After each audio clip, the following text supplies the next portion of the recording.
ಪಾಪವ ಕಳೆಯೋ ಪರಮ ಪಾವನ ಪಂದಳವಾಸ. ಶಬರಿಗಿರಿಗೆ ತಲುಪುವ ಮತ್ತೊಂದು ಮಾರ್ಗ ಪುಲ್ಮೇಡು ಮಾರ್ಗ. ಅದರ ಸಂಕ್ಷಿಪ್ತ ವಿವರ ಇಲ್ಲಿದೆ.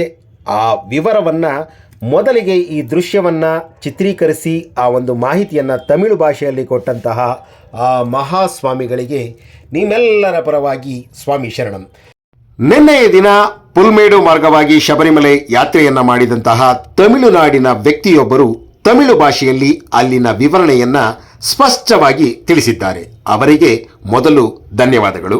ಅದರಂತೆ ಆ ತಮಿಳಿನಲ್ಲಿ ಏನು ಹೇಳಿದ್ರು ಎಂಬುದನ್ನು ನಾವಿಲ್ಲಿ ಪ್ರಸಾರ ಮಾಡ್ತಾ ಇದ್ದೀವಿ. ಆ ನಂತರ ಕನ್ನಡದಲ್ಲಿ ಸಂಕ್ಷಿಪ್ತವಾದ ವಿವರಣೆ ನೀಡುತ್ತೇವೆ. ಸ್ವಾಮಿ ಶರಣಂ. நீங்கள் பார்த்துட்டு இருக்க இடம் அப்படின்னா புல்மேட்டு பாதை, சத்திரம், வண்டிப்பேர் வழியா சபரிமலை செல்லக்கூடிய புல்மேட்டு பாதையில் நீங்கள் பார்த்துட்ருக்கீங்க. இது ஏன் புல்மேட்டு பாதை அப்படின்னு பேர் வந்துச்சுன்னா, 2 பக்கமும் புல்லாக இருக்குது, நடுவில் நடந்து போகும், அதனால் பதன்னு சொல்லி பேர் வந்தது. வனவிலங்குகளுடைய நடமாட்டம் ரொம்ப அதிகமாக இருக்கக்கூடிய இடங்க தாங்க. கிட்டத்தட்ட சாமிமார்கள் இன்றைக்கி 120 பேர் தான் வந்திருக்கோம். அதில் 19வது டீம் நாங்கள். எங்களுக்கு அடுத்து வந்த டீம் 24 டீம் வரைக்கும் வந்திருக்காங்க. இன்றைக்கி 120லேருந்து 130 சாமிமார்கள் தான் வரோம். இன்றைக்கி தேதி என்னன்னு உங்களுக்கு தெரியும்.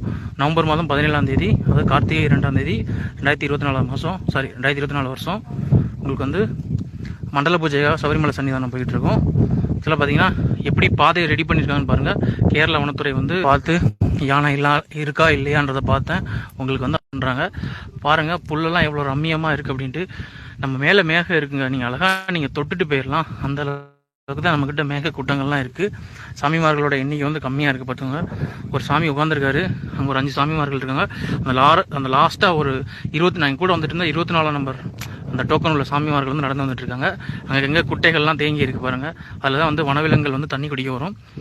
அருமையாக இருக்குதுங்க. தயவு செஞ்சு இந்த இடத்துல யாருமே பிளாஸ்டிக் எடுத்துகிட்டு வந்துடாதீங்க. ஏன்னா கேரளா காவல்துறையும் வனத்துறையும் உங்கள் பேக்கை ஃபுல்லாக செக் பண்ணிட்டு தான் உங்களை அலோவ் பண்ணுவாங்க. இருந்தால் அவங்கள உள்ளே அலோவ் பண்ண மாட்டாங்க. சாமி சரணம். ಸ್ವಾಮಿ ಶರಣಮಯ್ಯಪ್ಪ. ಸ್ವಾಮಿ ಶರಣಂ ತಮಿಳು ಭಾಷೆಯಲ್ಲಿ ತಮಗೆ ಅರ್ಥ ಆಗಿರಬಹುದು, ಆಗದೇನೂ ಇರಬಹುದು. ಸ್ವಾಮಿ, ಖಂಡಿತವಾಗಿ ಕನ್ನಡದಲ್ಲಿ ಈಗ ವಿವರಣೆಯನ್ನು ತಿಳಿಸ್ತೇವೆ. ಅದಕ್ಕೂ ಮೊದಲು ಮತ್ತೊಮ್ಮೆ ಆ ಸ್ವಾಮಿಗಳಿಗೆ ಧನ್ಯವಾದಗಳು. ಪುಲ್ಮೇಡು ಎಂದರೆ ಏನು ಎಂಬುದನ್ನು ಮೊದಲಿಗೆ ಅರ್ಥೈಸಿಕೊಳ್ಳೋಣ. ಬಹಳಷ್ಟು ಸ್ವಾಮಿಗಳು ಪುಲ್ಮೇಡು ಎಂದರೆ ಆ ಪುಲಿಯ ಆದಿ ಅಂದರೆ ಹುಲಿಯ ಆದಿ ಎಂದು ಭಾವಿಸಿದ್ದಾರೆ. ಆದರೆ ಅದು ವಾಸ್ತವವಲ್ಲ ಸ್ವಾಮಿ. ಪುಲ್ಮೇಡು ಎಂದರೆ ಹುಲ್ಲಿನ ಹಾದಿ, ಅಂದರೆ ಆಸುಪಾಸಿನ ಎರಡೂ ಬದಿಯಲ್ಲೂ ಕೂಡ ಆ ಒಂದು ಹಸಿರಿನ ಸಿರಿಗಳ ಪ್ರಕೃತಿಯ ರಮಣೀಯ ನೋಟದಲ್ಲಿ ಆ ಒಂದು ಹಾದಿಯನ್ನು ಮಾಡಿದ್ದಾರೆ. ಅದನ್ನು ಮೇಡು, ಪುಲ್ಮೇಡು ಅಂದರೆ ಹುಲ್ಲಿನ ಹಾದಿ. ಆಸುಪಾಸಿನಲ್ಲಿ ಹುಲ್ಲುಗಳಿದ್ದು ಆ ಮಧ್ಯ ದಾರಿಯಲ್ಲಿ ಆ ಒಂದು ಅರಣ್ಯ ಇಲಾಖೆಯವರು ತಮಗಾಗಿ ಆ ಭಗವಂತನ ಸನ್ನಿಧಾನಕ್ಕೆ ತೆರಳಲು ಮಾಡಿರುವಂತಹ ದಾರಿಯನ್ನು ನೋಡ್ತಾ ಇದ್ದೀರಾ, ಅದುವೇ ಪುಲ್ಮೇಡು.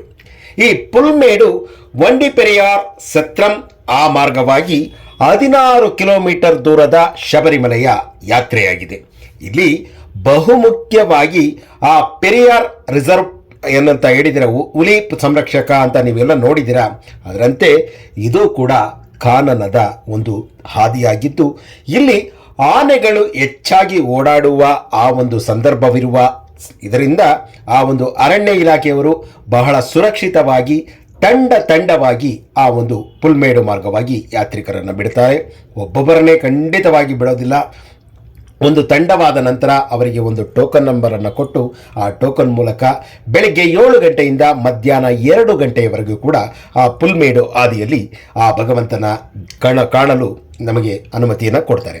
ಮತ್ತು ಬಹುಮುಖ್ಯವಾಗಿ ಈ 17/11/2024 ಭಾನುವಾರ ಚಿತ್ರೀಕರಿಸಿದ ಈ ದೃಶ್ಯಗಳಲ್ಲಿ ಆ ಸ್ವಾಮಿಗಳು ತಿಳಿಸಿದಂತೆ ಸರಿಸುಮಾರು 120 ಸ್ವಾಮಿಗಳು ಮಾತ್ರ ಆ ಪುಲ್ಮೇಡು ಆದಿಯಲ್ಲಿ ಆ ಭಗವಂತನ ಸನ್ನಿಧಾನಕ್ಕೆ ತೆರಳಿದ್ದಾರೆ. ಮತ್ತು ಇವರಿಗೆ 19ನೇ ಟೋಕನ್ ಕೊಟ್ಟಿದ್ದಾರೆ. ಮತ್ತು ಇನ್ನು ಇವರಿಂದ 24 ಟೋಕನ್ಗಳು, ಅಂದರೆ ಒಂದು ತಂಡವಾಗಿ ಗ್ಯಾಪ್ ಕೊಟ್ಟು ಆ ಸ್ವಾಮಿಗಳು ಕಳಿಸ್ತಾ ಇದ್ದಾರೆ. ಮತ್ತು ತಂಡವಾಗಿಯೇ ಹೋಗಬೇಕು. ಮತ್ತು ಬಹುಮುಖ್ಯವಾಗಿ ಮತ್ತೊಂದು ವಿಶೇಷವಾದ ಶಬರಿಮಲೆಯಲ್ಲಿ ಯಾತ್ರೆಯಲ್ಲಿ ನಾವು ಪದೇ ಹೇಳ್ತಾ ಇರ್ತೀವಿ, ಪ್ಲಾಸ್ಟಿಕ್ಕನ್ನು ಕೊಂಡೊಯ್ಯಬೇಡಿ ಅಂತ. ಈ ಪುಲ್ಮೇಡು ಮಾರ್ಗದಲ್ಲಿ ತಮಗೆ ಬಹಳ ನಿರ್ದಿಷ್ಟ ಸಂಕ್ಷಿಪ್ತವಾದ ಒಂದು ಅರಣ್ಯ ಇಲಾಖೆಯವರ ಸೂಚನೆಗಳಿದ್ದು ಅವರು ನಿಮಗೆ ನಿಮ್ಮ ಬ್ಯಾಗ್ಗಳಲ್ಲಿ ಏನೇನು ತಂದಿದ್ದೀರಾ, ಅದರ ಏನು ಪ್ಲಾಸ್ಟಿಕ್ ಇದೆಯಾ ಅಂತ. ಪ್ಲಾಸ್ಟಿಕ್ ಇದ್ದರೆ ಖಂಡಿತವಾಗಿ ನಿಮ್ಮನ್ನು ಅನುಮತಿಸುವುದಿಲ್ಲ. ಆದ್ದರಿಂದ ಯಾರೂ ಪ್ಲಾಸ್ಟಿಕ್ ಕೊಂಡೊಯ್ಯಬೇಡಿ. ಮತ್ತು ಈ ಆನೆಗಳು ಹೆಚ್ಚಾಗಿ ಓಡಾಡುವುದರಿಂದ ಈ ಒಂದು ಪ್ರದೇಶ ಬಹಳ ಒಂದು ಅರಣ್ಯವೇ ಆಗಿರೋದ್ರಿಂದ ತಾವು ಎಚ್ಚರದಿಂದ ಗುಂಪು ಗುಂಪಾಗಿ ಹೋಗಬೇಕು, ಅಲ್ಲಲ್ಲಿ ಕುಳಿತುಕೊಳ್ಳಬಾರದು ಎಂಬ ಸೂಚನೆಯೂ ಇದೆ. ಸ್ವಾಮಿ ಶರಣಂ.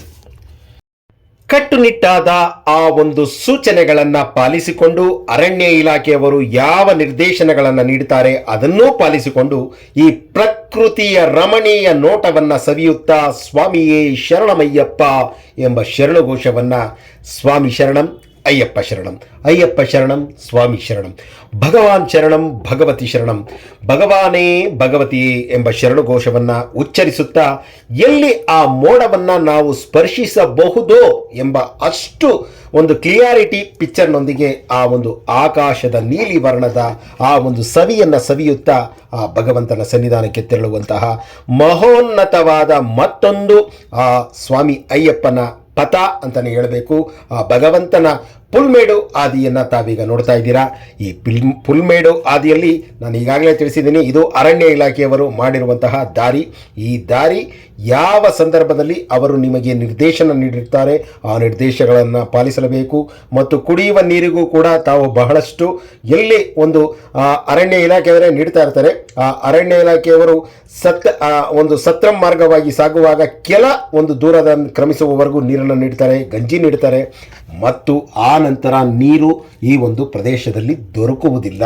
ಆದ್ದರಿಂದ ವಯಸ್ಸಾದವರು ಮಕ್ಕಳನ್ನು ಕರೆದುಕೊಂಡು ಹೋಗೋರು ಆದಷ್ಟು ಎಚ್ಚರಿಕೆಯಿಂದ ತಮಗೆ ಏನೇನು ಬೇಕು ಅದನ್ನು ಒಂದು ಬ್ಯಾಗ್ನಲ್ಲಿ ವಿಶೇಷವಾಗಿ ಸ್ಟೀಲ್ ಬಾಟಲ್ಗಳಲ್ಲಿ ನೀರನ್ನು ತೆಗೆದುಕೊಂಡು ಹೋಗಿ. ಇದು ಅರಣ್ಯ ಪ್ರದೇಶವಾಗಿರೋದ್ರಿಂದ ಇಲ್ಲಿ ಪ್ಲಾಸ್ಟಿಕ್ಕನ್ನು ಸಂಪೂರ್ಣವಾಗಿ ನಿಷೇಧಿಸಲಾಗಿದ್ದು ಆ ಒಂದು ಪುಲ್ಮೇಡ್ ಮಾಹಿತಿಯನ್ನು ತಲುಪಿಸಿಕೊಟ್ಟಂತಹ ಆ ಸ್ವಾಮಿಗಳಿಗೆ, ಅವರ ಹೆಸರು ಗೊತ್ತಿಲ್ಲ ಆದರೆ ಅವರು ಸ್ವಾಮಿ ಅಯ್ಯಪ್ಪ ಅಂತಲೇ ನಾವು ಕರಿಬೇಕು, ಆ ಸ್ವಾಮಿಗಳಿಗೆ ನಿಮ್ಮೆಲ್ಲರ ಪರವಾಗಿ ಅನಂತ ಧನ್ಯವಾದಗಳು. ಒಂದು ಮಂಡಲ ಕಾಲ ವ್ರತವನ್ನು ಮಾಡಿ ತಾವು ದೊಡ್ಡ ಪಾದದ ಹಾದಿಯಲ್ಲಿ ಸಂಚರಿಸಿ, ಪುಲ್ಮೇಡು ಹಾದಿಯಲ್ಲಿ ಸಂಚರಿಸಿ ಅಥವಾ ಚಿಕ್ಕ ಪಾದದಲ್ಲಿ ಸಂಚರಿಸಿ, ಎಲ್ಲಿ ಬೇಕಾದರೂ ಯಾತ್ರೆ ಮಾಡಿ ಒಂದು ಮಂಡಲ ಕಾಲ ವ್ರತವನ್ನು ಮಾಡಿಯೇ ಶಬರಿಮಲೆ ಯಾತ್ರೆಯನ್ನು ಮಾಡಬೇಕು ಅನ್ನೋದರಲ್ಲಿ ಎರಡು ಮಾತಿಲ್ಲ ಸ್ವಾಮಿ. ಮಾರ್ಗ ಮೂರಿರಬಹುದು, ಆದರೆ ಗುರಿ ಒಂದೇ, ಆ ಭಗವಂತನನ್ನು ದರ್ಶಿಸುವುದು, ಆ ಭಗವಂತನಲ್ಲಿ ನಮ್ಮ ಹರಕೆಯನ್ನು ಸಲ್ಲಿಸುವುದು. ಅದಕ್ಕಾಗಿ ತಾವು ಒಂದೇ ಒಂದು ಕಾರ್ಯ ತಪ್ಪದೇ ಮಾಡಲೇಬೇಕು, ಅದು ಮಂಡಲ ಕಾಲ ವ್ರತ. ಮಂಡಲ ಕಾಲ ವ್ರತವನ್ನು ತಾವು ಮಾಡಲು ಪ್ರಾರಂಭಿಸಿದ ನಂತರ ಎಲ್ಲ ವ್ರತಾಚರಣೆಯ ನಿಯಮಗಳು ಅದು ನೀವು ಅನುಸರಣೆ ಮಾಡೇ ಮಾಡ್ತೀರಾ. ಅದು ಆ ಭಗವಂತ ಕೊಡುವಂತಹ ಶಕ್ತಿ. ಇದು ನಿಮ್ಮ VSS ಮೀಡಿಯಾ ಆನ್ಲೈನ್ ಚಾನಲ್ನಲ್ಲಿ ಕಳೆದ ದಿನ ಪುಲ್ಮೇಡು ಹಾದಿಯಲ್ಲಿನ ಆ ಒಂದು ವಿವರಣೆಯನ್ನು ನೀಡಿದಂತಹ ತಮಿಳುನಾಡಿನ ಸ್ವಾಮಿಗಳ ಆ ಒಂದು ವಿಡಿಯೋ ಕ್ಲಿಪ್ಪನ್ನು ಬಳಸಿಕೊಂಡು ನಿಮ್ಮ ಒಂದು ಚಾನಲ್ನಲ್ಲಿ ಈ ವಿವರಣೆಯನ್ನು ತಿಳಿಸ್ತಾ ಇದ್ದೀವಿ ಸ್ವಾಮಿ. ತಪ್ಪಿದ್ದಲ್ಲಿ ತಿದ್ದಿ ತಿಳಿ. ಸ್ವಾಮಿ ಶರಣಂ. ನನಗಿಂತ ಕಿರಿಯವರು ಯಾರೂ ಇಲ್ಲ. VSS ಮೀಡಿಯಾ ಯೂಟ್ಯೂಬ್ ಚಾನಲ್ಗಾಗಿ TS ಕಣ್ಣನ್, ರಾಮನಗರ. ಸ್ವಾಮಿ ಶರಣಂ. ಸ್ವಾಮಿಯೇ ಶರಣಮಯ್ಯಪ್ಪ.